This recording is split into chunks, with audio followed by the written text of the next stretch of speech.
اعوذ باللہ من الشیطان الرجیم، بسم اللہ الرحمن الرحیم۔ بہت ہی قابل احترام حاضرین، آپ کی خدمت میں ایک اور بہت ہی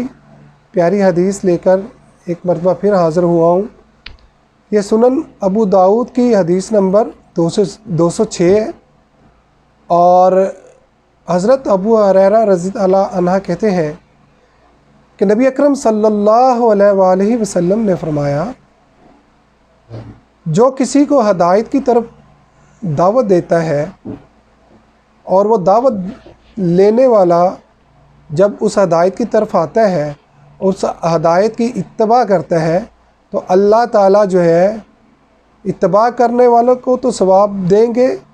اتنا ہی ثواب اس ہدایت کی طرف بلانے والے کو، دعوت دینے والے کو بھی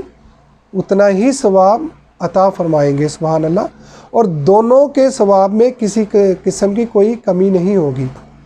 اسی طرح اگر کوئی کسی کو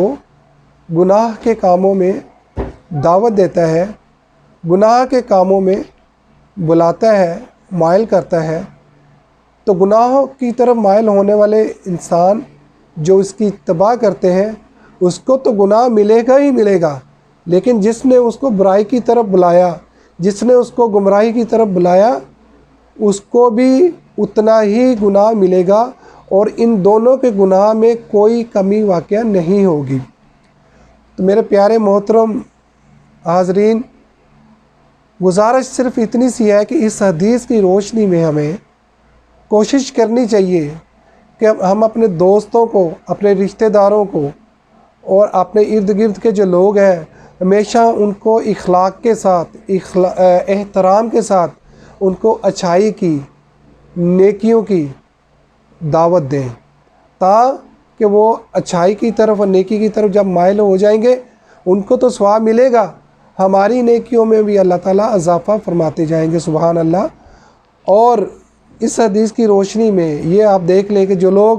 کسی کو برائی کی طرف لگاتے ہیں، کسی کو گمراہی کی طرف بلاتے ہیں، تو اللہ تعالیٰ ان کے نصیب میں، ان کے نام اعمال میں گناہ لکھ دیتا ہے، اتباع کرنے والے کی بھی نصیب میں، اور جس نے برائی کی طرف بلایا، گمراہی کی طرف لگایا، اس کے بھی نامہ اعمال میں گناہ لکھ دیا جاتا ہے۔ اور یہ بھی فرمایا اس حدیث میں کہ ان دونوں کے گناہ میں کوئی کمی نہیں ہوگی۔ تو ہمیں اچھائیوں کا جو ہے دعوت دینی چاہیے، برائیوں سے لوگوں کو روکنا چاہیے، تاکہ اللہ اور اس کے رسول صلی اللہ علیہ وسلم ہم سے خوش اور راضی ہو جائے۔ جزاک اللہ خیر۔ اللہم صلی علی سیدنا محمد وعلی آلہ وصحبہ وسلم۔